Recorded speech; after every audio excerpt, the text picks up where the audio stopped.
മാന്യ പ്രേക്ഷകർക്ക് നമസ്കാരം. സുദീർഘമായ ഒരു ഇടവേളയ്ക്ക് ശേഷം റാം ടോക്ക് 360 വീണ്ടും തുടങ്ങുകയാണ്. സുപ്രസിദ്ധ മനഃശാസ്ത്രജ്ഞനും ജ്യോതിശാസ്ത്ര പണ്ഡിതനും ജ്യോതിഷത്തിൽ അഷ്ടമംഗല പ്രശ്നം ഉൾപ്പെടെ നിരവധി കാര്യങ്ങൾ കൈകാര്യം ചെയ്യുന്ന ഡോക്ടർ സി രാമചന്ദ്രൻ സാറിനോട് നമുക്ക് ചില പ്രായോഗിക വിഷയങ്ങൾ ചോദിച്ചറിയാം. സാർ, ഒട്ടേറെ പേര് വിശ്വസിക്കുകയും അവിശ്വസിക്കുകയും ഭാഗികമായി മാത്രം വിശ്വസിക്കുകയും ചെയ്യുന്ന ഈ ജ്യോതിഷത്തെ കുറിച്ച് താങ്കളുടെ അഭിപ്രായം എന്താണ്? ഒട്ടേറെ പേർ വിശ്വസിക്കുന്നുണ്ട്, ഒട്ടേറെ പേർ അവിശ്വസിക്കുന്നുണ്ട്, ഒട്ടേറെ പേർ ഭാഗികമായിട്ട് വിശ്വസിക്കുന്നുണ്ട്. അവിശ്വസിക്കുകയാണെന്ന് നാടുകളിലെ പ്രശ്നത്തിന് പുറകിൽ സ്വന്തം കാര്യങ്ങൾ എന്നതിനെ ആശ്രയിക്കുന്നുണ്ട്. ആ തരത്തിൽ ഒട്ടേറെ കോൺട്രവേഴ്സികളും ധാരണകളും തെറ്റിദ്ധാരണകളുടെ ഒരു വിഷയം എന്നതിനെക്കുറിച്ച് ആദ്യമായിട്ട് പറയുന്നത് അടിസ്ഥാനപരമായിട്ട് ഈ ശാസ്ത്രം പൂർണ്ണമായിട്ട് ശരിയാണ്. ശരിയാണ് എന്ന് പറഞ്ഞാൽ അത് ആളുകളുടെ അനുഭവത്തിൽ നിന്നും ഓരോ വ്യക്തികളുടെ അടുത്തേക്ക് പോയി അവിടെ നിന്നുള്ള ഉപദേശങ്ങളെല്ലാം നോക്കിക്കഴിഞ്ഞാൽ പലപ്പോഴും അവർക്ക് വിശ്വസിക്കാൻ കഴിയാത്ത അവസ്ഥ. ഈ പൊതുവായിട്ടുള്ള ഒരു കാര്യം, ഏത് ശാസ്ത്രശാഖ കൈകാര്യം ചെയ്യാനും അതിന് ചില നിയമസംഹിതകളില്ലാതെ ഒരു ശാസ്ത്രവും മുന്നോട്ട് പോയി കഴിഞ്ഞാൽ പലപ്പോഴും ഉദ്ദേശിക്കുന്നുണ്ട്. കാരണം ഗീതയിലൊക്കെ പറയുന്നത് ഒരു നിയമസംഹിത. ഈ നിയമസംഹിതകൾ എവിടെയെല്ലാം അനാവശ്യമായിട്ട് തെറ്റിക്കുന്നുവോ അവിടെയാണ് ഈ തകരാറ്. പിന്നെ രണ്ടാമത്, ഏത് ശാസ്ത്രമായാലും ഏതളവ് വരെ ഏത് കാര്യത്തിലും ഏത് ഒക്കേഷനിൽ എന്തിനെല്ലാം വേണ്ടി ഇത് ഉപയോഗിക്കാമെന്നുള്ളതിന് ഒരു നിജസ്ഥിതി. ആവശ്യമില്ലാത്ത കാലത്തിലേക്കല്ല ഈ കാര്യം ഉപയോഗിച്ചതാണ്. ഇപ്പം ജ്യോതിശാസ്ത്രം യഥാർത്ഥത്തിൽ ഡിവൈസ് ചെയ്തിട്ടുള്ള പൂർവ്വകാലത്തെ ആചാര്യന്മാർ ഇത് എപ്പോഴാണ് ഉപയോഗിക്കേണ്ടത്, എവിടെയാണ് ഉപയോഗിക്കേണ്ടത്, ഇതിൻ്റെ ഉദ്ദേശം എന്താണ്, ഇതിൻ്റെ ലക്ഷ്യം എന്താണ് എല്ലാം കൃത്യമായി. ഈ കാര്യങ്ങളിൽ എവിടെയെങ്കിലും തെറ്റ് പറ്റുമ്പോഴാണ് പലപ്പോഴും ഇത് തെറ്റാണ്, ഞാൻ വിശ്വസിക്കാൻ കഴിയുന്നില്ല എന്നെല്ലാം പറയുന്നത്. ഇത് എവിടെ തെറ്റ് പറ്റുന്നത് എന്ന് പറഞ്ഞാൽ അറിയാതെ ഇതൊന്നും പറയാൻ പാടില്ല. പിന്നെ ഇത് ആചാര്യന്മാർ ഇത് എവിടെ കസ്റ്റഡിയിൽ പോയില്ല, ഞാൻ എന്റെ പുച്ഛത പരമാർത്ഥം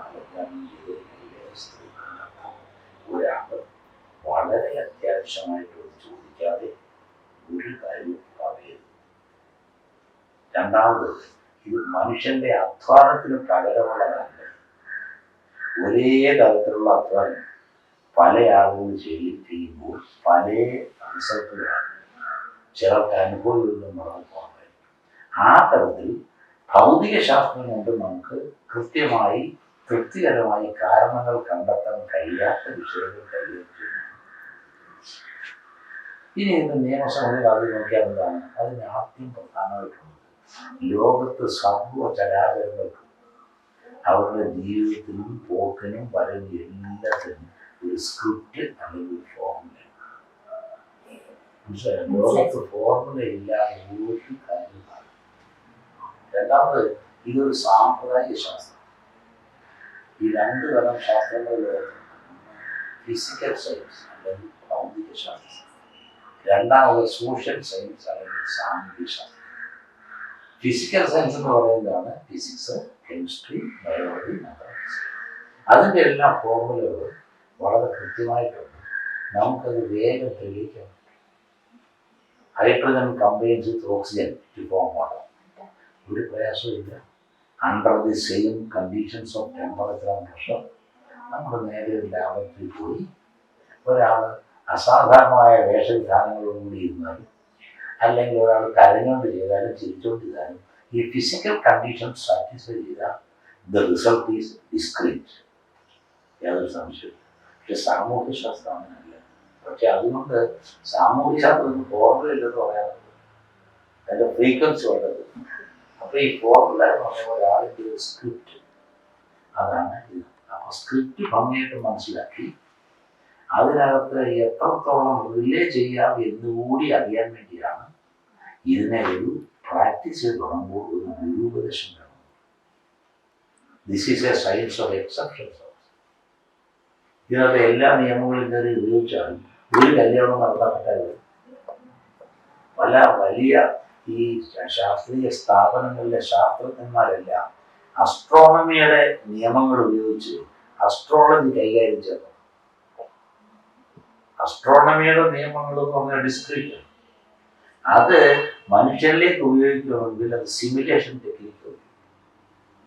അസ്ട്രോണമിക്കൽ പ്രിൻസിപ്പിൾസ് വ്യക്തി ജീവിതത്തിലേക്ക് മാറുമ്പോൾ ഏതെല്ലാം തരത്തിലാണ് ഉപയോഗിക്കേണ്ടതെന്നുള്ളത് അറിയാൻ വേണ്ടിയാണ് വളരെ പരിണിതപ്രജ്ഞനായ അനുഭവജ്ഞാനമുള്ള കാര്യങ്ങൾ അറിയാവുന്ന ഏതെങ്കിലും ഒരു ഗുരുവിൻ്റെ ഉപദേശങ്ങൾ സ്വീകരിച്ചതിന് ശേഷമേ ഈ കാര്യങ്ങളിലേക്ക് കടക്കാൻ. നേരത്തെ എന്നോട് ലക്ഷ്മി ചോദിച്ചല്ലോ ഇതെന്താണ് പലരും പല അഭിപ്രായങ്ങൾ തരുന്നത്. ഒന്നാമത് ഇതിൻ്റെ നോളജ് ആദ്യം വേണം, രണ്ടാമത് സ്കിൽ വേണം, മൂന്നാമത് ഡിസൈൻ. നോളജ് വളരെ കൃത്യമായിട്ട് നിയമസംഹിത, സ്കില്ല് ഇതെങ്ങനെ ഉപയോഗിക്കണം അതിനെല്ലാം കൂടി ഈ നമ്മുടെ ബാക്കി പലതരം അപ്രന്റീസ് ചെയ്യുമെന്ന് പറയുന്നത്. അതേപോലെ നമ്മൾ ഇതിനകത്തൊരു ഗുരുവിൻ്റെ ഉപദേശം കൂടെ കൊണ്ടെങ്കിൽ അത് ഏതെങ്കിലും ഗുരു പോലെ ഈ തരം രീതിയിലെല്ലാം നമ്മൾ ചെയ്യുകയാണെങ്കിൽ ഇതിനകത്ത് തെറ്റൊന്നും പറ്റാനുള്ള ഒരു സാധ്യതയില്ല. പക്ഷെ ഈ കാലഘട്ടത്തിൽ പലതരത്തിലുള്ള തെറ്റുകൾ സംഭവിക്കുന്നുണ്ട് അല്ലേ സാർ? അതായത് ഇപ്പൊ ഒരാൾ പറയുന്ന കാര്യം ശരിയാണ്, പക്ഷെ വേറൊരിടത്തിൽ നിന്ന് നോക്കുമ്പോൾ അത് തെറ്റായിട്ടാണ് വരുന്നത്. അതെന്തായിരിക്കും? അതിന്റെ കാരണം എന്ന് പറഞ്ഞാൽ ഈ നിയമസംഹിതകൾ കൃത്യമായിട്ട് പഠിക്കാത്തത്, അത് ഉപയോഗിക്കുന്ന കാര്യങ്ങൾ തെറ്റില്ല. This is A probability theory.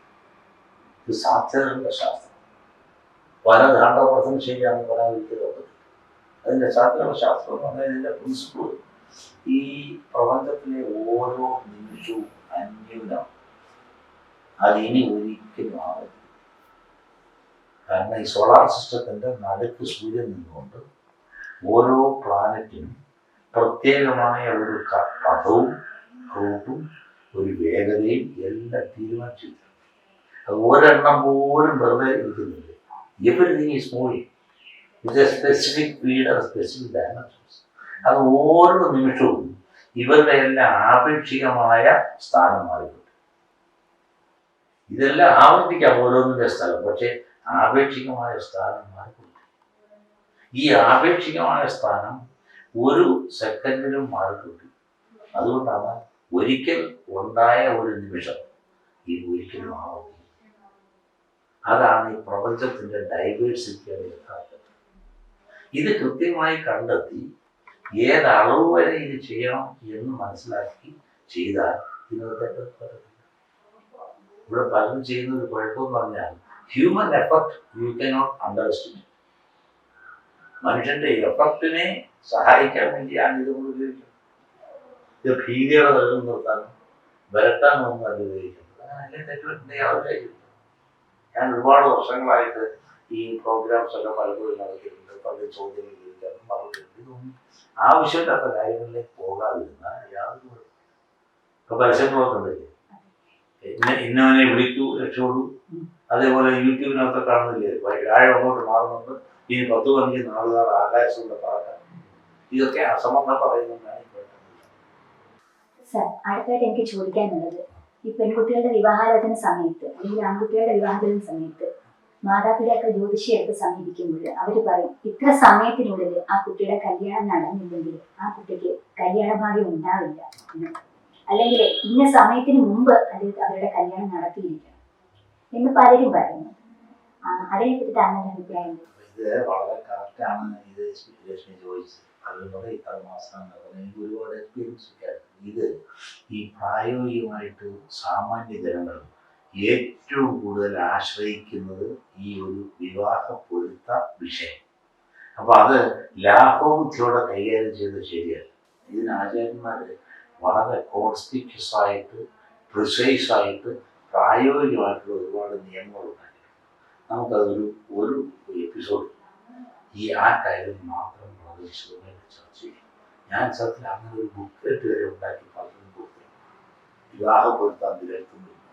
ഇപ്പൊ ഈ പ്രാക്ടീസ് ചെയ്യുന്ന പലരും വിവാഹം നടത്തിക്കൂടാ എന്ന് പറയുന്ന പലരും പൊരുത്തമില്ല എന്ന് പറയുന്നതും അൾട്ടിമേറ്റായിട്ട് വരാഹമിരാജാവിനെ പോലുള്ള യഥാർത്ഥത്തിലുള്ള പൂർവ്വസൂര്യകളും കൃത്യതയോടുകൂടി എഴുതിയിട്ടുള്ള പല കാര്യങ്ങളും പൂർണ്ണമായിട്ട് മനസ്സിലാക്കാതെയാണെന്ന് പറയുന്നത്